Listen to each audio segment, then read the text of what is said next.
नमस्कार। आकाशवाणी कटक आंचलिक संवाद पढ़ुछंती मलय रंजन मिश्र। विचाराधीन आगुआ तथा नियमित जामिन आवेदनगुड़िकर त्वरित शुणाणी ପାଇଁ देशर सबु हाइकोर्ट को सुप्रीमकोर्ट परामर्श ଦେଇଛନ୍ତି। प्रधान विचारपति जस्टिस सूर्यकांत और जस्टिस जयमल्ल बागची खंडपीठ निर्दिष्ट समयसीमा मध्य जामिन आवेदनगुड़िकर शुणाणी शेष करने को कहिଛନ୍ତି। आवेदन दाखलर परदिन किंबा अति बेसी सप्ताहक मध्य शुणाणी ପାଇଁ तालिकाभुक्त करने को खंडपीठ निर्देश ଦେଇଛନ୍ତି। आवेदनर प्रथम शुणाणी पर स्थितावस्था रिपोर्ट दाखल करने बाध्यतामूलक बोली खंडपीठ कहिଛନ୍ତି। राज्य में रबी ऋतु धान किणा प्रक्रिया आरंभ होईछि। बरगड़ जिले में गतकालिठारु यह कार्यकारी होईछि। धान बिक्री ପାଇଁ प्राय 1,05,000 चाषी पंजीकरण କରିଛନ୍ତି। ସେମାନଙ୍କ ମଧ୍ୟରୁ ଏପର୍ଯ୍ୟନ୍ତ 96,377 ଜଣ ଚାଷୀଙ୍କୁ ଟୋକନ ପ୍ରଦାନ କରାଯାଇଛି। ବାଲେଶ୍ୱର, କଟକ, ପୁରୀ, ସମ୍ବଲପୁରରେ ଆସନ୍ତା 15 ତାରିଖରେ ଧାନ ସଂଗ୍ରହ ପ୍ରକ୍ରିୟା ଆରମ୍ଭ ହେବ।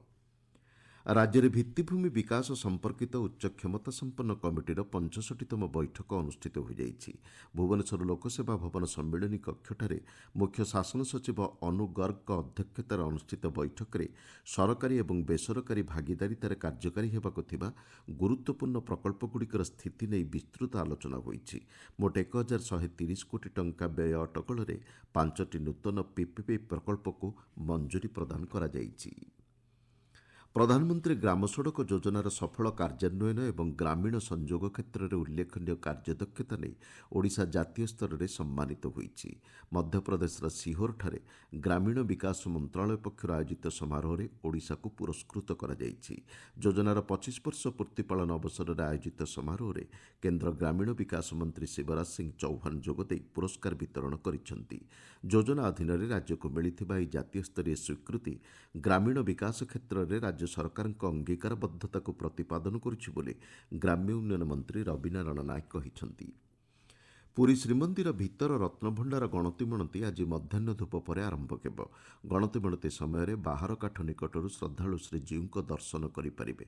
गतकालिठारु आरंभ होइतिबा गणति मणति कार्य चलित मासरे 9 दिन धरी चलिब। श्रीमंदिर मुख्य प्रशासक अरविंद पाढ़ी चलित मासरे अन्य दिनगुड़िकरे हेबाकु थिबा गणति मणति संपर्क में सूचना देइछंती। रत्नभंडार उच्चस्तरीय कमिटी अध्यक्ष जस्टिस विश्वनाथ रथ कहिसेंती समस्त कार्य सुरुखुरुरे चलिछि। आसामर नूतन मुख्यमंत्री भाव एनडीए नवनिर्वाचित विधायक दल नेता हिमंत विश्व शर्मा आज शपथ ग्रहण करेंगे। खानफड़ा पशु चिकित्सालय पड़ियाठारे अनुष्ठित हेबाकु थिबा शपथ ग्रहण समारोह में राज्यपाल लक्ष्मण प्रसाद आचार्य श्री विश्व शर्मा को पद और गोपनीयतार शपथ पाठ कराइबे। तांको सहित अन्य 4 जण मंत्रिपरिषद सदस्य भाव शपथ ग्रहण करिवार कार्यसूची रही। प्रधानमंत्री नरेंद्र मोदी समेत केन्द्र मंत्रिमंडलर बहु सदस्य एवं बीजेपी तथा एनडीए शासनाधीन राज्य मुख्यमंत्री जोगदेवे।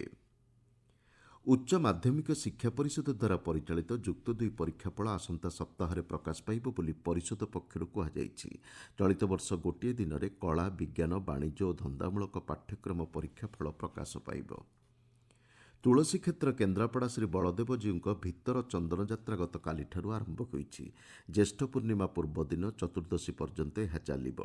ठाकुरंकर 12 मासरे 13 पर्व पालन देवनीति मध्यरु यह एक गुप्त नीति।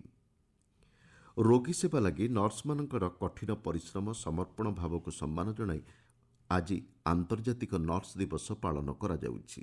आधुनिक नर्सिंग सेवा आरंभ करिथिबा फ्लोरेंस नाइटिंगेल जन्मदिन को स्मरण करिबा पई 1965 मसीहारू आजिर दिन को नर्सिंग बा सेविका दिवस भावे पालन करा जाउछि। चलित वर्षर सेविका दिवसर वार्ता रहिछि आम नर्स आम भविष्यत, नर्स को सशक्त करिबा, जीवन बंचाइबा। दक्षिण पश्चिम बंगोपसागर में सृष्ट लघुचाप आसंता 48 घंटा मध्य आहुरी घनीभूत होई सुदृश्य लघुचाप परिणत होबार संभावना रही।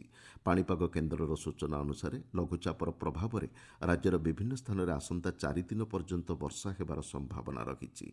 वर्षार प्रभाव में राज्य में तापमात्रा ह्रास पाइबा सह गतकाली प्राय समस्त स्थान में तापमात्रा 40 डिग्री सेल्सियस तले रही। अपरपक्षे चलित ସପ୍ତାହ ଶେଷ ଆଡ଼କୁ ଦକ୍ଷିଣ ବଙ୍ଗୋପସାଗର, ଆଣ୍ଡାମାନ ସାଗର ଏବଂ ଆଣ୍ଡାମାନ ଓ ନିକୋବର ଦ୍ୱୀପପୁଞ୍ଜର କେତେକ ଅଞ୍ଚଳକୁ ଦକ୍ଷିଣ ପଶ୍ଚିମ ମୌସୁମୀ ବାୟୁ ଅଗ୍ରସର ହେବା ନେଇ ପାଗ ଅନୁକୂଳ ଥିବା ପାଣିପାଗ ବିଭାଗ ପକ୍ଷରୁ ଅନୁମାନ କରାଯାଇଛି। ଆଞ୍ଚଳିକ ସମ୍ବାଦ ବର୍ତ୍ତମାନ ପାଇଁ ଏତିକିରେ ଶେଷ ହେଲା। ଆମର ପରବର୍ତ୍ତୀ ଆଞ୍ଚଳିକ ସମ୍ବାଦ ଶୁଣିପାରିବେ ଅପରାହ୍ନ 2ଟା 32 ମିନିଟ୍ରେ।